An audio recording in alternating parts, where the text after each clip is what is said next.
welcome to Business Talk with me, Michael Avery, here on Business Tech, where we bring together the country's business leaders and innovators to find out how they've been navigating during the pandemic. And I think it's fair to say the one sector that has had to adapt quicker than most, just due to the nature of the challenge, is education. And we saw children lose out on school days initially during the hard lockdown, and then many private schools quickly adapted. And one of these innovations is being brought to market by Curro Holdings. It's the country's largest independent education provider, and it's launching Curro Online. It's the group's first online school that offers a flexible yet structured education model with classes taught by current Curro teachers. And I'm joined now by Jay Paul, Curro Online Business Manager. Jay, welcome to the show. Thank you very much, Michael. Really appreciate it. Tell us a little bit, before we talk about Curro Online, just tell us a little bit about your personal journey in the education space. Yes, my journey, I started with the Curro about 4 years ago, and I've been looking at how to bring about various digital schooling models into the education space. And we started off with a low-cost school in Cape Town called Curro Foreshore.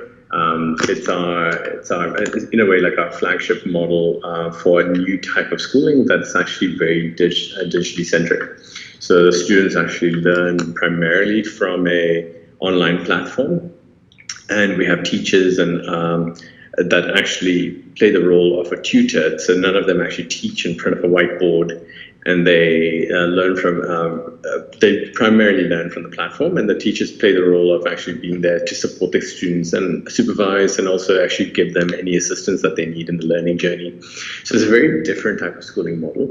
And from there, we learned a lot of lessons on what really makes education work in the digital era, and transforming the role of the teacher from just being the source of content to rather being the facilitator and being the facilitator of learning. And it's been a very interesting journey. And from there, the platform that we built, we were able to then launch Curro Online, and subsequent to that, we're able to build many more products on it as well that can actually just open up learning in all sorts of scenarios and setups. It's very exciting. In fact, I often look at the edtech space and I think, edtech was this trend before COVID. And to your point, you've been working on this for years ahead of the pandemic, but really COVID has accelerated this. Yes. But it's also shown and demonstrated how we can democratize access to education through platforms, through technology. Very exciting. I think for parents like myself, I've got a 6 and a 3-year-old, and they're both at a Curro school, Waterstone, by the way. It was a learning journey for parents as well to now adapt to helping your children through a Teams lesson. But maybe I'm getting ahead of myself. What is the Curro Online model in a nutshell? The essential model is that we've got parents who typically have comorbidities. They do not want to send their students to a normal physical school, or there could be other reasons why they want a distance learning type solution, but not where they need to take responsibility of the child's learning. So they don't want to become the teachers because they just know that that they're not skilled and equipped to be so. So they want live teaching, they want teachers that would be very engaged with the students and make sure that they track how well the students are doing and give the feedback to the parents as well on a timely basis, how they're progressing. So in essence, what we've got is a full school online, and you would have a structured timetable. You have a structured timetable from morning 8 o'clock till 2 o'clock. You've got lesson periods in the way you would in a normal school. You have a teacher that comes on live on a Microsoft Teams call, and you actually see them. You're interacting with all the other students in your class as well. You're doing group projects together, and you're really going through school, but you just happen to be on a Microsoft Teams call, and you're supervised by the teacher as well that way.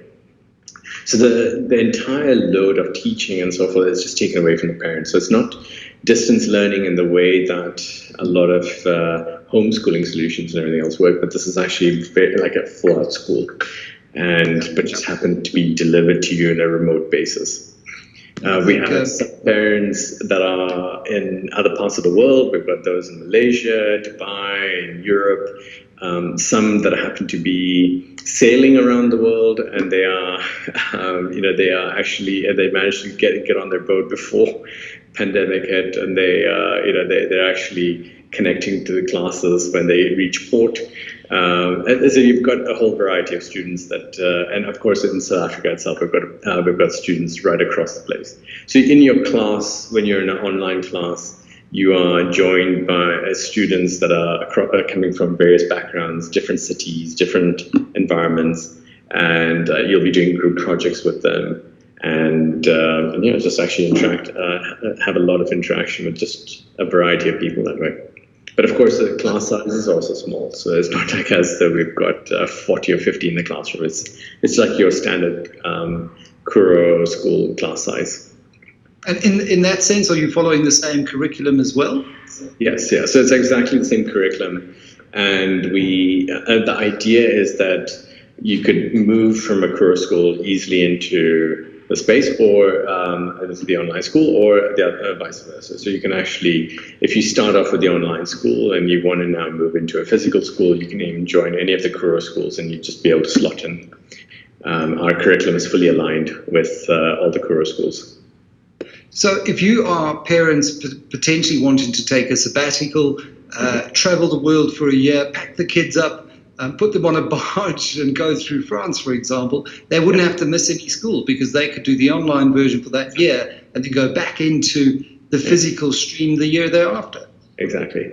So, I mean, like, even those, I think now that so many folks are just working from home, many are considering working in various holiday destinations. I mean, those that want to move down to Pled or nice and stay there for the year and just work from there, you can do that easily, and you don't have to worry about your child's education. You can just, as long as you've got a good internet connection, you should be fine.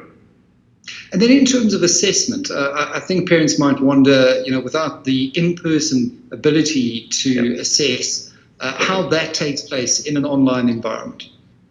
And that, of course, that is tricky. And what we've done is we've got our procedures and what we follow. The assessments are obviously done at home, and the parent has to set up an exam type.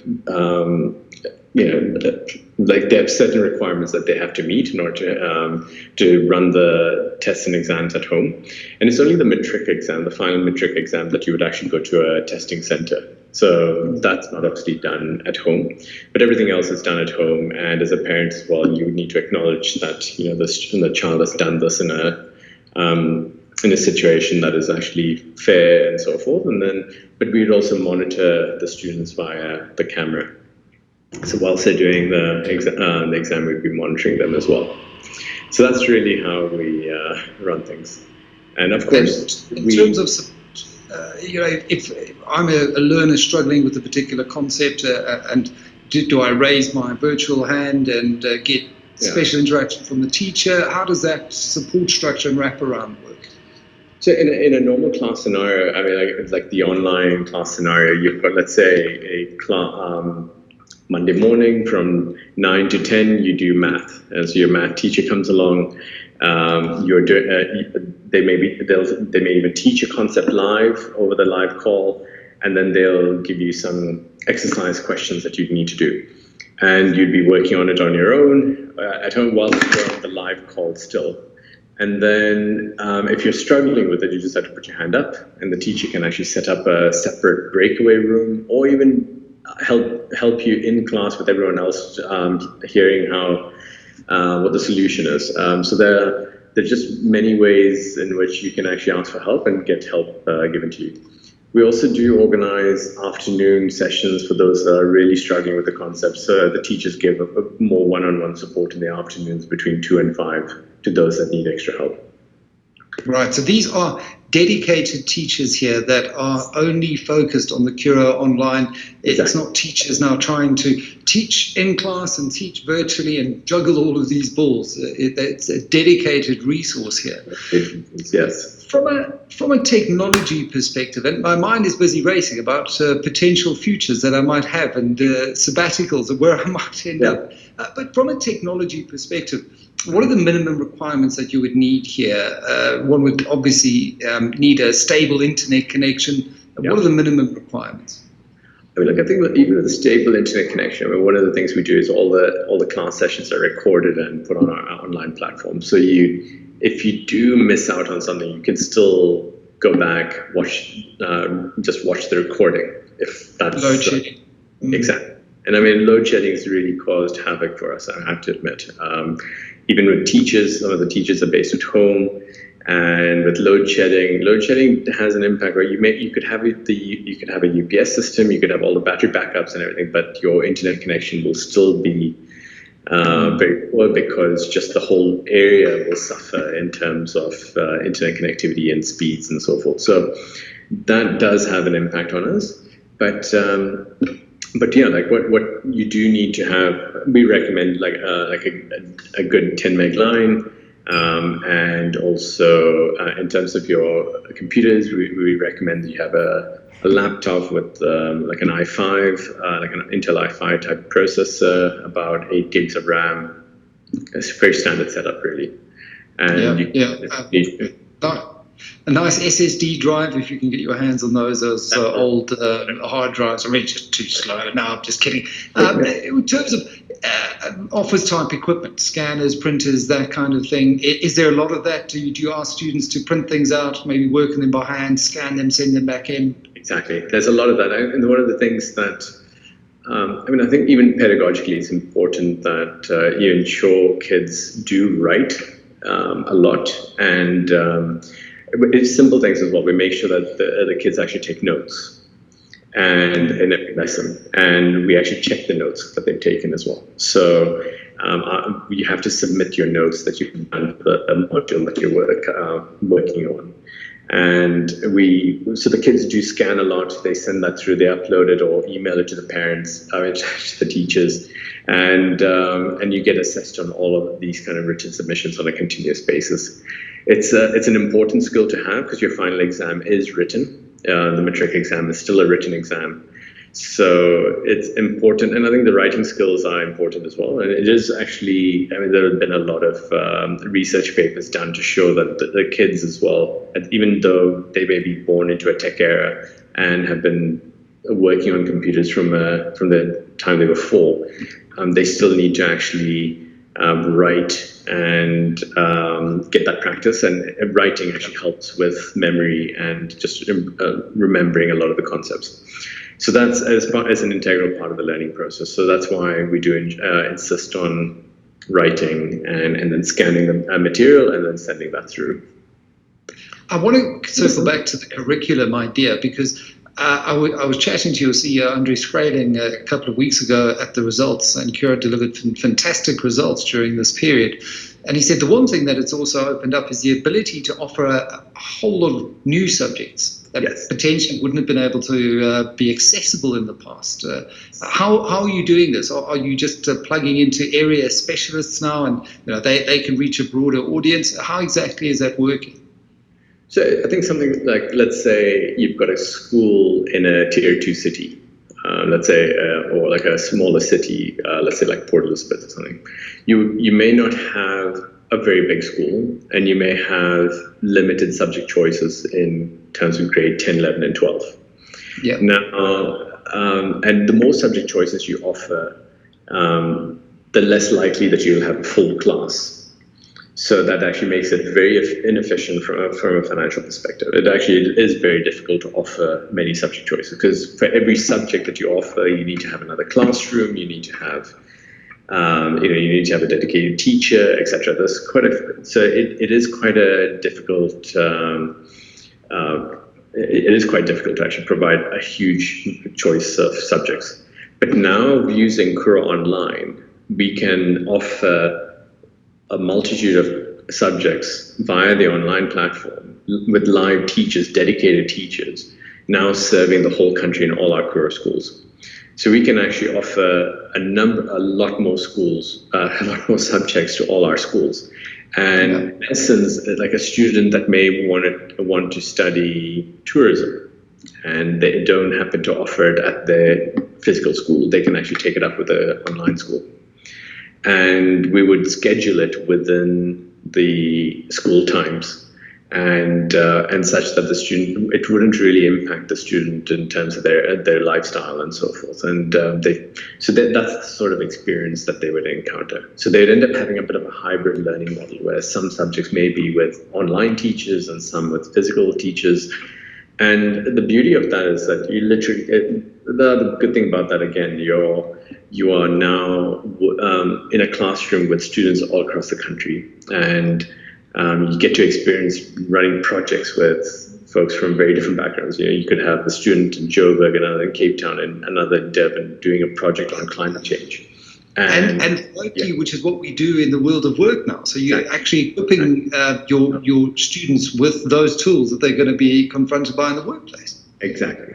So I think that in that sense, it's just a really it's a great opportunity for students and to really prepare them for the world of work that's coming. Just lastly, in terms of the calendar, are you going to follow an IEB calendar? Because I know currently the Curro schools do follow the government calendar, but as IEB, what does the calendar schedule look like? So the calendar, we try to make sure that our calendar is aligned with all our Curro schools. So that's we will always follow the standard calendar that we follow, and typically it will be with the one that we've followed all as well, which is the government calendar. So we will actually retain that. Yeah. And fees, obviously, with the lower overheads, I'm assuming that the fee structure is going to be a little bit less than your traditional Curro offering physically. Are you talking about Curro Online, or are you talking about... Curro Online, yes. Yeah. But Curro Online, our fees are $3,500 a month for primary school and $4,000 a month for high school. So that's the fee structure that we've been following. Sorry, that was the last year's fees. Sorry about that. I think this year it's about $3,700 for primary and about $4,200 for high school. Yeah. It's still significantly reduced compared to the physical in-class experience, which once again speaks to this idea of democratizing access to good quality education, which is what this is all about. What's the reception been like, Jay? Before I say goodbye, it's still early days. But so far, what's the reception been like? It's been really good, and I think we've actually had a lot of positive responses. We've also obviously had to learn a lot, but we've had very good responses from the parents. A lot of the parents have been really enjoying it. A number of them wanting to stay with the online school even if the pandemic gets over. And our intention was not to just have the online school just for the sake of the pandemic. It was always the idea. We just happened to bring forward the idea. Right. In terms of its launch. It was something that we were planning to launch, or just happened to bring it forward. So I think in that sense, it's been really good. And, the fact that we were able to make it work with all the constraints that we've had in the pandemic, we do look forward to the time when we can, work in an environment where we don't have a pandemic. And I think what we delivered then would be even better.